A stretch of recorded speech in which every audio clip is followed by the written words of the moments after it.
Welcome to I Drink, Therefore I Am, a think tank media podcast hosted by international spirits educator and whiskey ambassador Martin C. Duffy.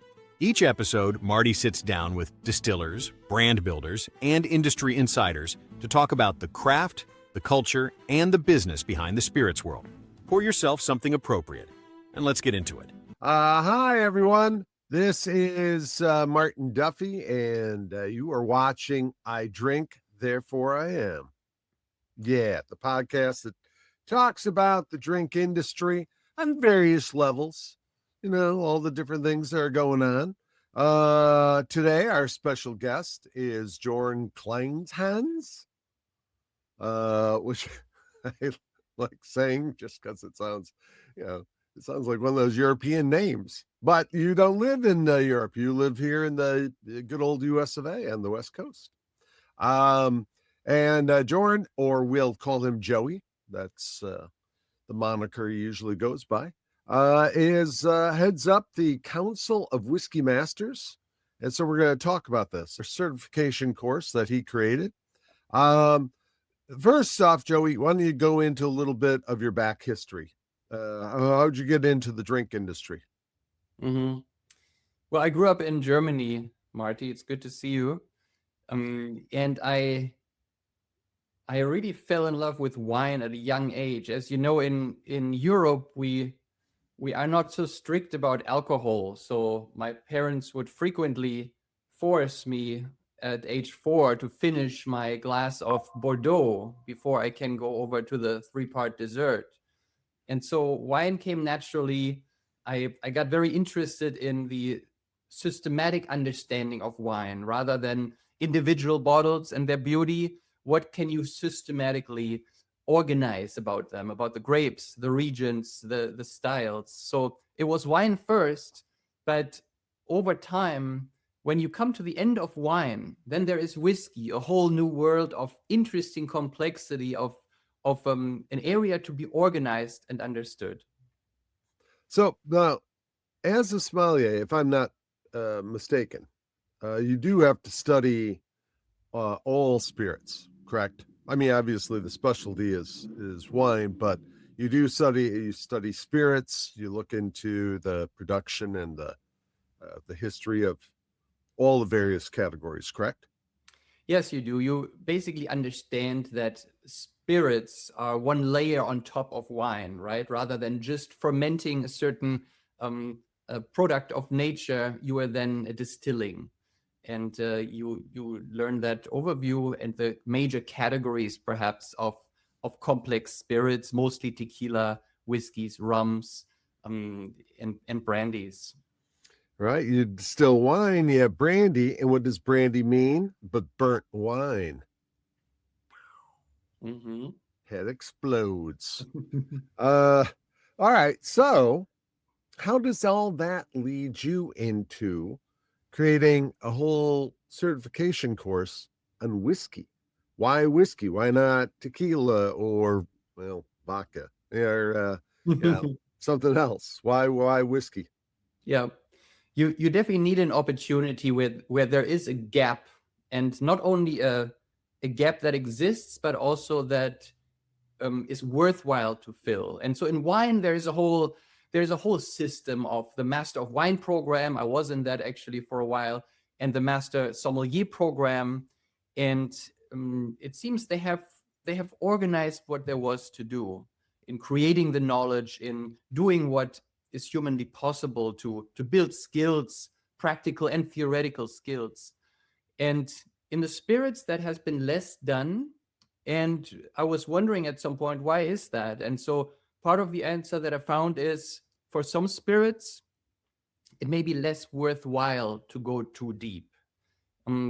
Spirits overall can be wonderful and interesting, but which spirit has so much complexity, so much variety, that it's worthwhile really diving deep on that? And the answer was whiskey. I didn't see that in the other spirits. Of course, tequila and rum all have enough knowledge to fill many books about it, but my personal interest led me to the world of whiskey. And it turns out there was no and is no other globally focused program that just deals with understanding whiskey appropriately and allows a younger generation or a new introductory generation to fall in love with the whiskey in line with learning in parallel.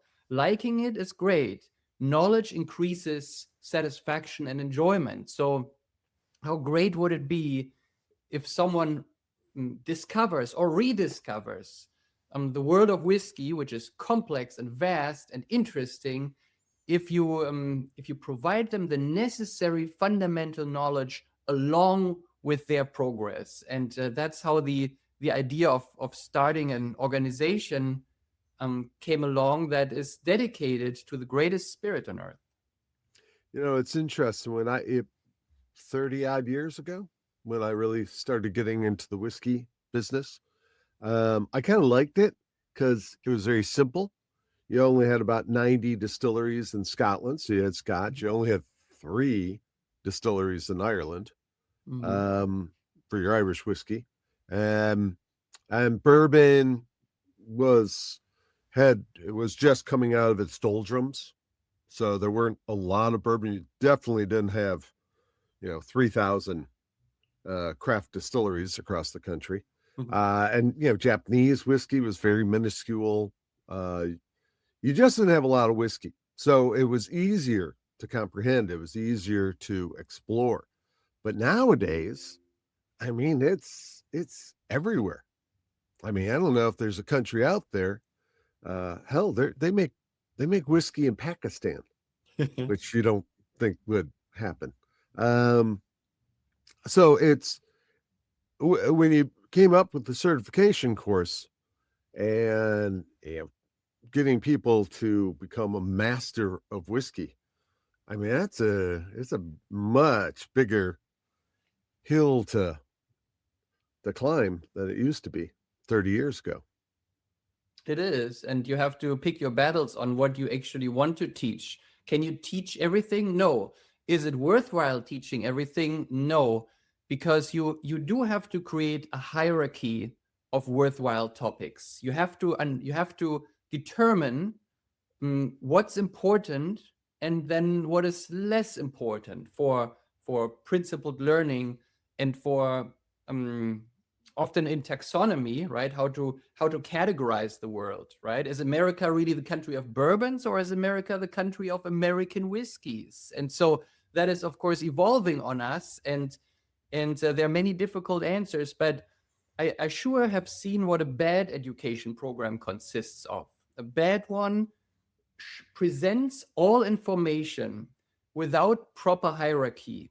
It lists everything that exists, and it doesn't apply the skilled filter of what the fundamentals are and where the merit of the first round of study should be. And especially in this world of proliferation of whiskeys being made everywhere in the world, it is very easy to get lost. So building type of a hierarchy of priorities that need to be learned and understood, and later add some satellite knowledge to that core is likely the way to go about it. And that's how many students are successful. Learning the great classical fundamentals of whiskey has not changed.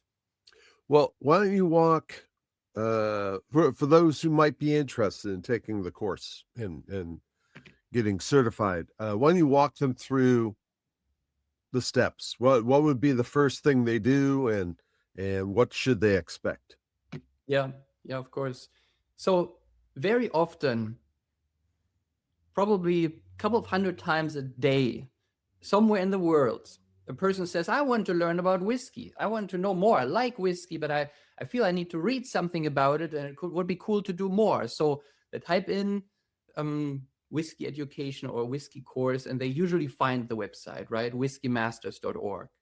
And wherever they are in the world, chances are they have either an affinity for bourbon, which is one major whiskey category, right? A specific American whiskey, or they may have an affinity for Scotch. Those are the main categories of whiskey. And so we have 2 tracks in the education program.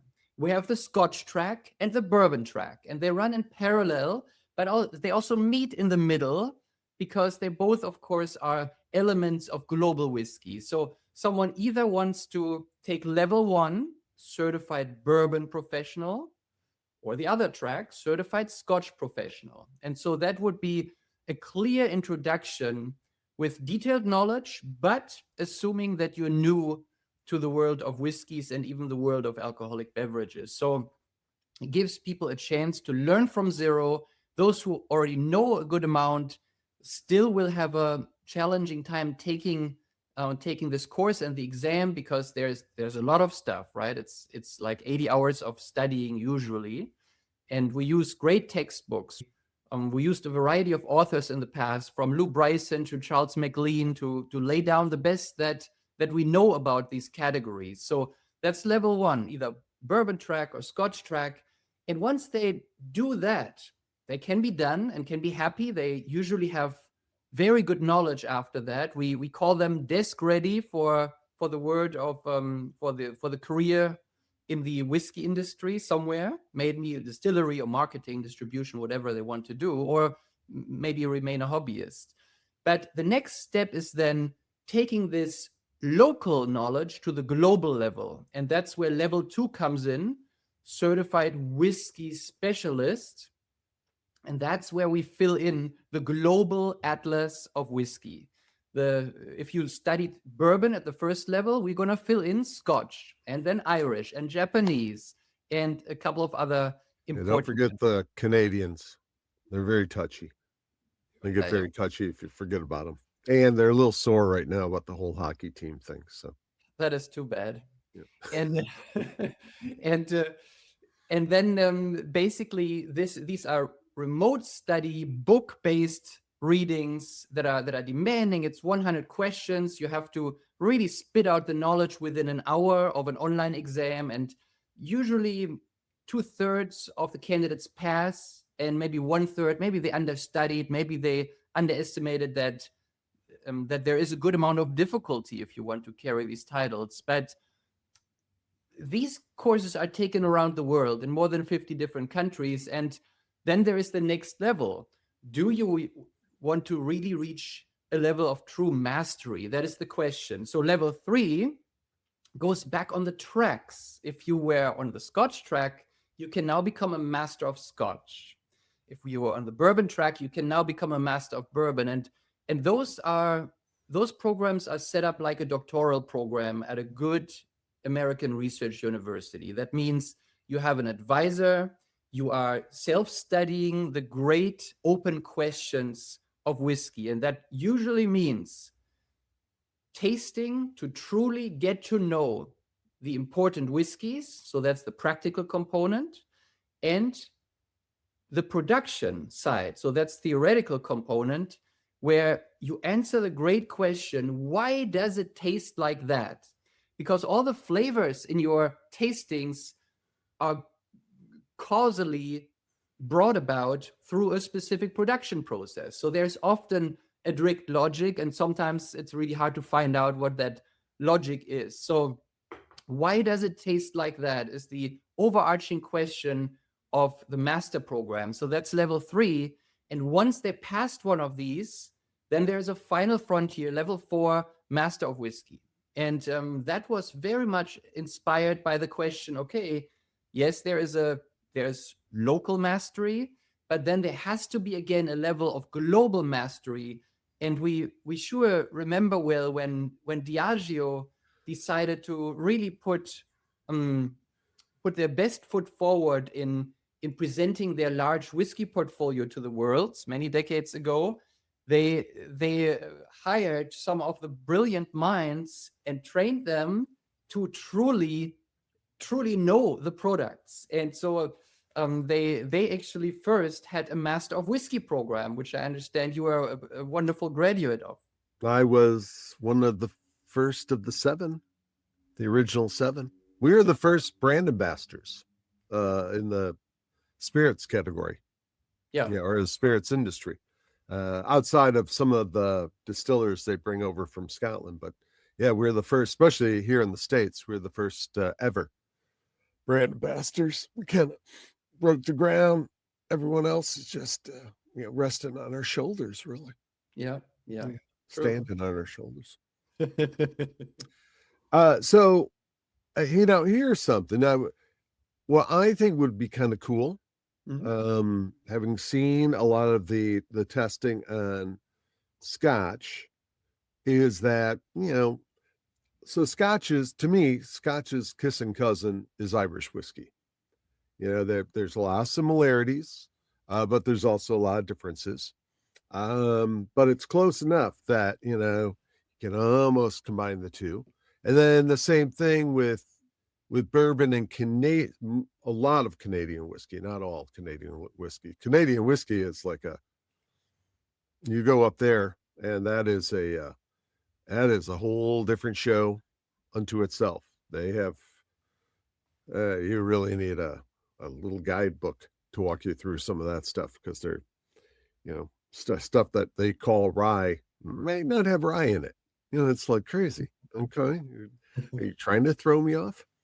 But I think it'd be kind of cool for you guys to combine Scotch and Irish into one category. And this is something I want to talk to you about, is your council.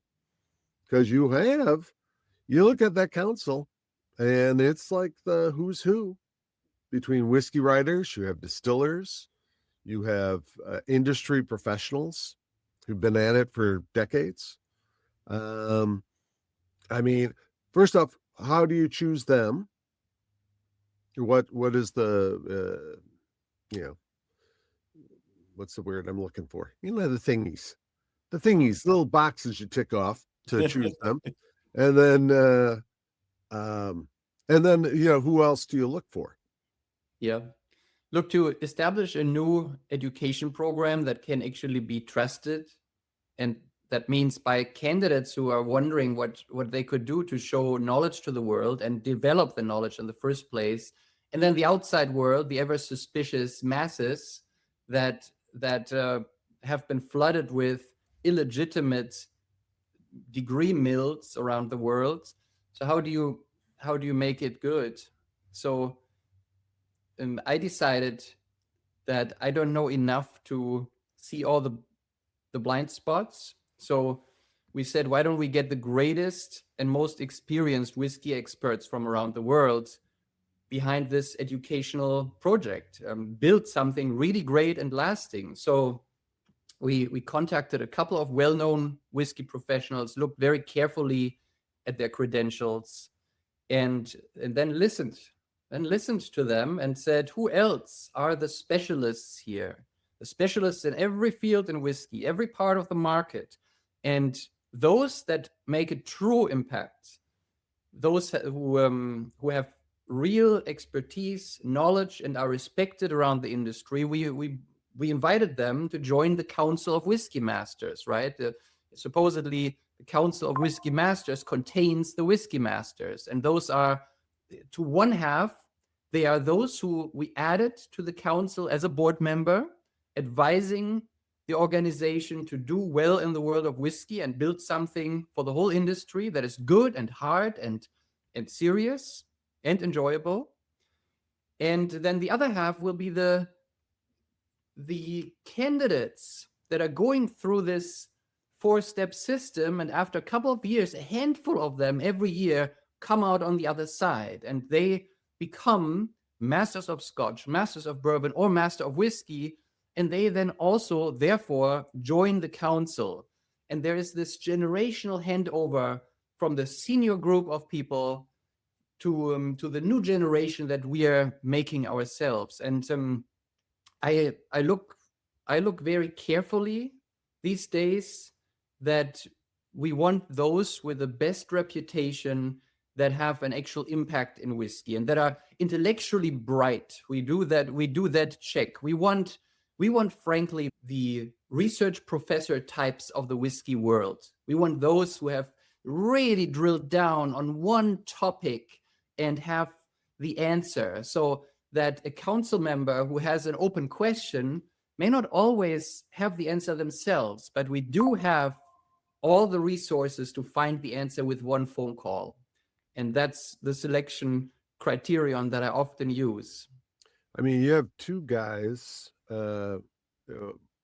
covering the Scotch category, Charlie McLean and Dave Broom, who I always looked at as my go-to guys when I was in the industry. I mean, they're straight shooters, especially Dave. Dave doesn't suffer fools lightly. But Charlie's written, I don't know, 12 books? 20 by now. Is it 20 now? Yeah. Jesus Christ. And then you had Lou. We had Mike Veach for a bit. I don't know, but see, that's something too, Joey. As time goes on, a lot of these guys though are kind of aging out. I mean, obviously, I'm immortal, so I'll be around long after most people are gone. But a lot of them are getting older, and so do you look for the experts of tomorrow as far as the whiskey industry goes? I mean, I don't know who they are, but interestingly, I don't look for them because we make them. That's the idea. We want to be the factory that really helps bring about some of the great careers and great passionate people in the whiskey industry. And yes, we are scooping up now from all wind directions, hopefully the greatest minds alive today. And there are, of course, many senior industry professionals among them. But we're nearly done having all of those that we wanted. And then we're going to produce the next generation in-house, of course, respecting other paths of getting there as well. And hopefully we'll always have a good and current relevant group of people, even of course, as time goes on, there will be the generational handover and new people coming in. What was the so you with the final exams are always in person, and they're always somewhere kind of special, sometimes a little too special, in my opinion, my little humble opinion, as I'm not Frodo Baggins going on an incredible journey to Mordor, which sometimes they feel like. But you do pick up these. I mean, your next, the next in-person testing is going to be where?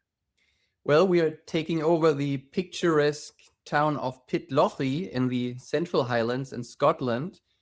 Very idyllic. It's extremely scenic. We're renting a large castle palace. As one does, sure. Yeah, as one does. And we've been warned by certain board members to not let certain situations reoccur. I recall when we rented the Isle of Raasay practically 2 years ago, some of us here in this very presentation were found screaming in a Scottish field after rolling over their car, going off and breaking their axle. Do you know who of the two of us this could have happened? It was two wheels. It wasn't an axle. It was a huge pothole. It wasn't in a field. It was on the goddamn Scottish roads, which might as well, I don't know, they must pattern their roads after the moon or something. They're just giant craters. And yeah, it totally wiped out the car. And I had it for 90 minutes. 90 minutes. But yeah, it is nicer if the place is a little easier to get to. But I was initiated into the Keepers of the Quake after 35 years. Just last year in Pitlochry. And that was very nice. And actually that was kind of a cool little journey. You can just get into Glasgow and take a train. Yep. Straight there. So that was nice. Yeah, it's much better. Much better. And it turns out that we will be there this October with our exams starting exactly 1 day after the autumn banquet of the Keepers of the Quake, because there's a very big overlap between council members and Keepers of the Quake members. So many council members will actually attend the banquet. I hope you will too. Yeah, maybe I should go. I don't know. I don't know all the rules yet. I don't know if I have to be invited. Well, the best way how we do things in America. We invite ourselves if there's no letter coming in, right? Yeah, but it's Scotland. I mean, you just show up unannounced, and all of a sudden you get out of here. What are you doing? Out! Right? Smack dab into the Spey River. No, it's horrible. Yeah, I know, but that's very interesting. That's good to know. I will make note of that. I might have to bring my kilt this time. You should. I would find it amusing if you're wearing it, and it would be fantastic to see this all coming together. We have the largest group of candidates, right? These master candidates all have worked them way up through the other exams, so we know that they're strong. They're currently going through remote studies and weekly drills of tasting, and we have a whole team of existing masters of whiskey helping them with that. So it's a very good curriculum and a very good program. And this year we will have just unbelievable judges. We will have, of course, Charles McLean. We will have Marty Duffy. We will have, I think, 7 masters of the Quake. A good number of Americans. Of course, we're bringing in bourbon specialists, since bourbon exams will also take place at that time and space. And we even have, I think we have Richard Patterson judging this year. We have Really? Stephanie McLeod. Yes, Oh, wow. confirmed. So we have an unbelievable group of judges that will be in residence, and I want it to be a complete jaw dropper, Marty. If you are standing there unimpressed, we're going to shut down the whole thing and going home. I'll try to be impressed, but that's impressive right there. I think it'd be cool to just see.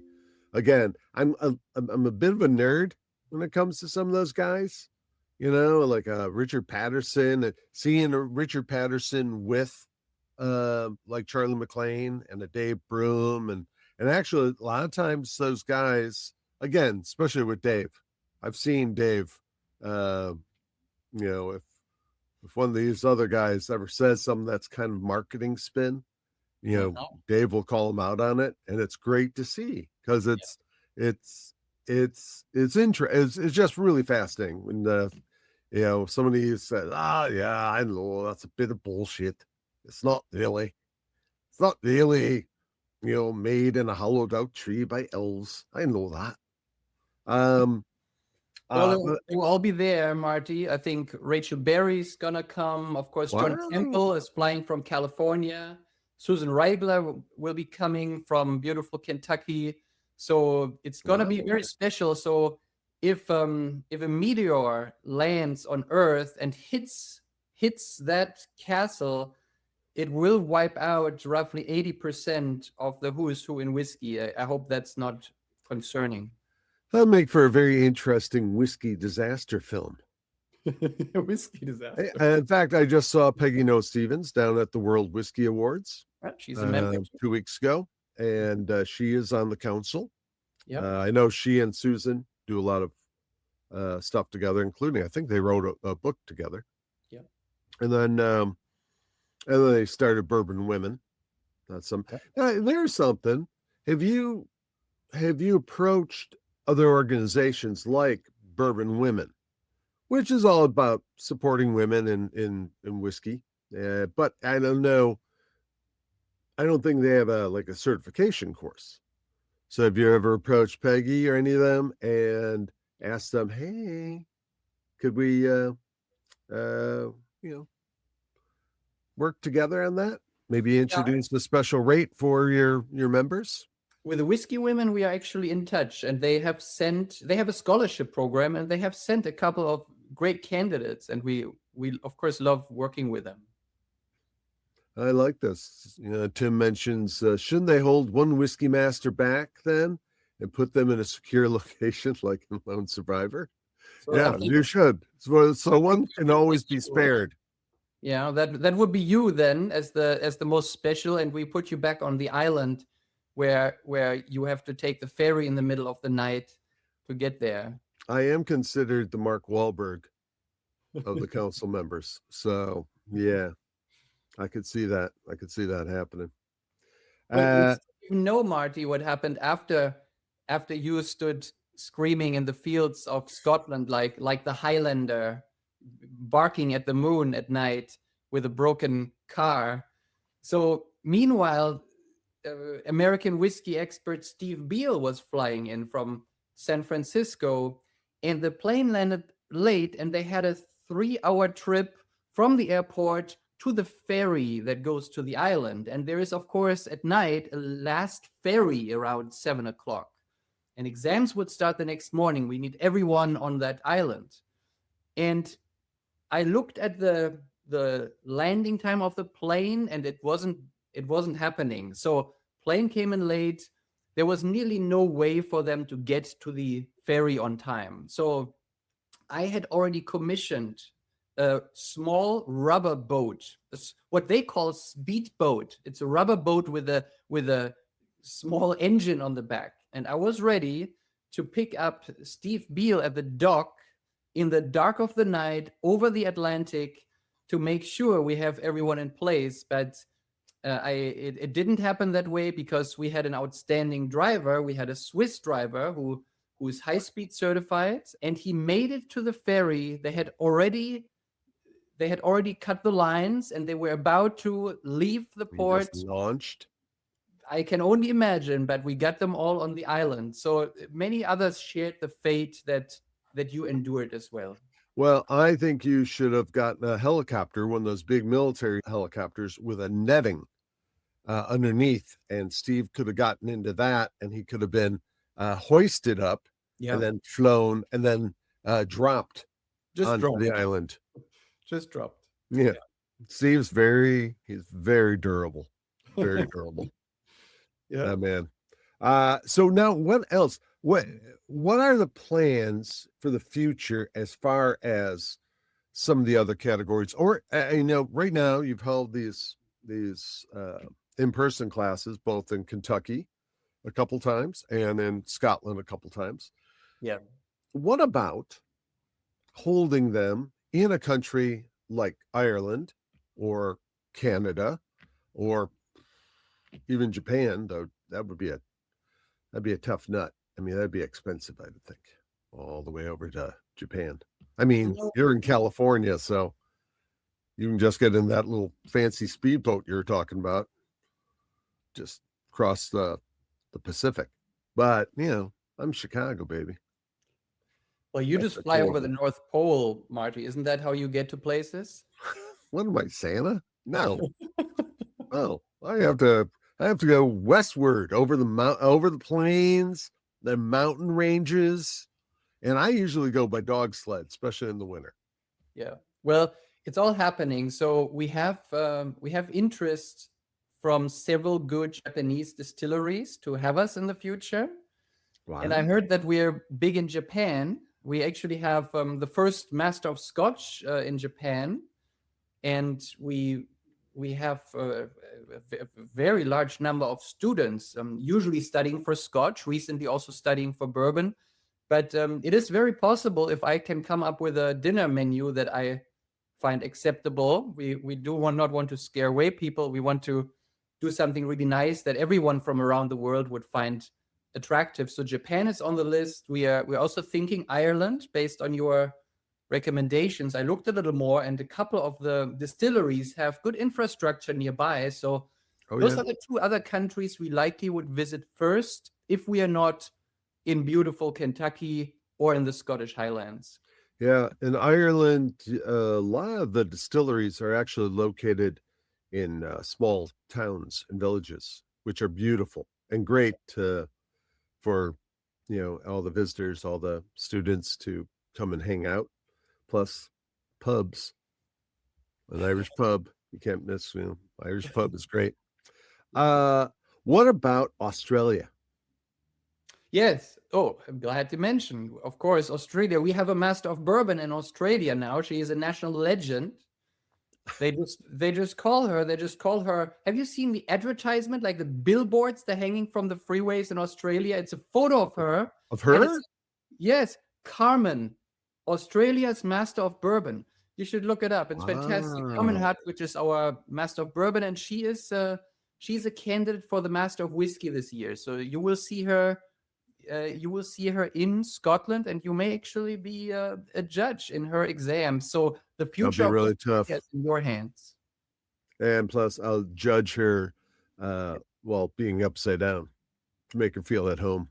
Australian, of course. Yeah. And yeah, no, absolutely. Australia is, I should have mentioned that because we have now on our list of recommended whiskeys, recommended in the sense that they are worthwhile examining because they have a certain historical and flavor profile role.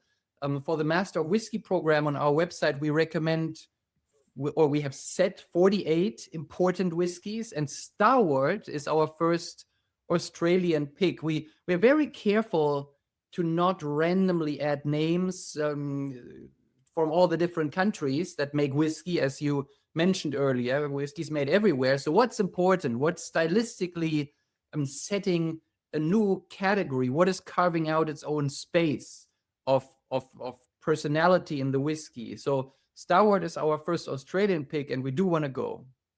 All right, sweet. There's actually, where was it? Right here. What you have? I have a fella from LinkedIn, Luke McCarthy. Yeah, Luke McCarthy sent me this. Well, that's a big book. It is. Look at that. Oh, yeah. Which is pretty cool because you can't find a lot of information in books on Australian spirits and distilleries. This just came out, I believe, last year. And it covers just about everything. That's what we need. Yeah. So Luke could act as our local guide as well over there. Mm-hmm. But I think that would be fascinating. Plus, Australia is very accessible to Southeast Asia, and we all know, especially Scotch is huge in Southeast Asia, and bourbon's very big in Japan. Well, we try it every year. Every year we're going to a new place. I think in the first year when the program started, only after COVID, we were basically allowed to do our first in-person tasting, and it was the only Master of Scotch tasting, right? It was a new program, and we took the Whiskey Castle in Speyside in Scotland, right? So Rothes Glen, which is a fantastic place. So we took that over with a small group of candidates and judges. Then the next year we went to Buffalo Trace for the first Master of Bourbon exams, and then the Isle of Raasay, which ironically, Marty, after you arrived on the island, and when we came back, became very famous after I arrived. That's right. That whiskey globally took off. Do you realize that? No one knew about the Isle of Raasay initially, and afterwards you go into every decent store and the Isle of Raasay is presented on the shelf. So that was a huge trip. That was great. It was a big adventure. And last year we went to beautiful Lone Star State of Texas. Did you enjoy that trip, Mark? Lone Star State of Texas, yes. Yeah, no, that was great. Garrison Brothers, a couple of events at Garrison Brothers. And Texas is always cool. I love Texas. And obviously, a lot of Texas to explore. Yeah. So I remember that in your sound panicked advice about future. Why am I always panicking? When do I panic? You called and said, okay, Raasay was a disaster, and let's be more conservative with the next location. And then we said, let's go to Garrison Brothers. You said, no way, I don't want the rattlesnakes in my boots. That wasn't me. I love the rattlesnakes. Oh, you love them. And I wore boots. I wasn't no dummy. No, I thought that was cool. I think that's I've been to Garrison Brothers a bunch of times, and I like the snakes. You must have been confusing me with, I don't know, you. That's what I'm thinking. Could it be the Old Forester 1897 bottled in bond that gives me that confusion? Probably in that beautiful cut crystal Glencairn glass. Yeah, with the council logo on it. I believe I have this glass from you. Thank you for that. Yes. Well, every once in a while we bestow some of our more precious items upon regal members of the industry. That's great. All right, so we are about to close up here. So What would you recommend to folks who want to sign up and get going? Is it too late for them to start studying and going out to the Scotland? It's not too late. We have a good runway this year, right? So we have more than 8 months. You can accomplish a lot in 8 months, especially if you have very good guidance. So whether you're new to whiskey or experienced, we have something for you. It's often great and necessary to start with level 1, certified Scotch professional, certified bourbon professional. I haven't seen anyone who passed the exams who regretted it. They thought it was well done. You study from home. You don't have to travel anywhere. It equips you with all the knowledge, and you find it on the website. It's just one way how you can pursue a whiskey passion, either professionally or a hobby that often then turns into something more serious over time. But we're open. We love all the students. Whoever wants to really learn about whiskey and then speak, we prefer that over those who speak before they have learned anything about whiskey, which our industry is pestered by, and we're hoping to mitigate that a little bit. Knowledge helps. It lifts up the industry for everyone. I think Farber College in Animal House, I think his famous quote was, knowledge is good. So there you go. Also, too, as a council member, I highly recommend to folks that if you are taking the course, go to as many whiskey events as you can, attend them, sample whiskeys that you've never had before, find out information from whoever is pouring that whiskey, if they're actual knowledgeable people, especially if they're distillers. Fantastic. That's why, and go visit distilleries. If you have local distilleries, get ye to a distillery. Yeah. And go see the whole process. It's kind of mind blowing. The first time I ever went to a distillery, and I thought, oh my God, this is not what I thought. Mm-hmm. Of course, that was many years ago. Now it's just like ho hum. Yeah, it's exactly what I thought.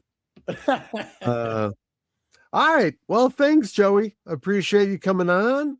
Sure. Folks, the Council of Whiskey Masters, you can just go online, sign up. But there's a couple of Facebook pages that you can go check out where we share information on that, both on the program and then also just whiskey info. So go out there, be fruitful, multiply. Thank you, Marty. Good to see you. Hi, Joey. Thanks for spending time with us on I Drink, Therefore I Am. You can watch every episode of the podcast inside Hospitality Nexus, a global human-first platform bringing the hospitality ecosystem together in one place.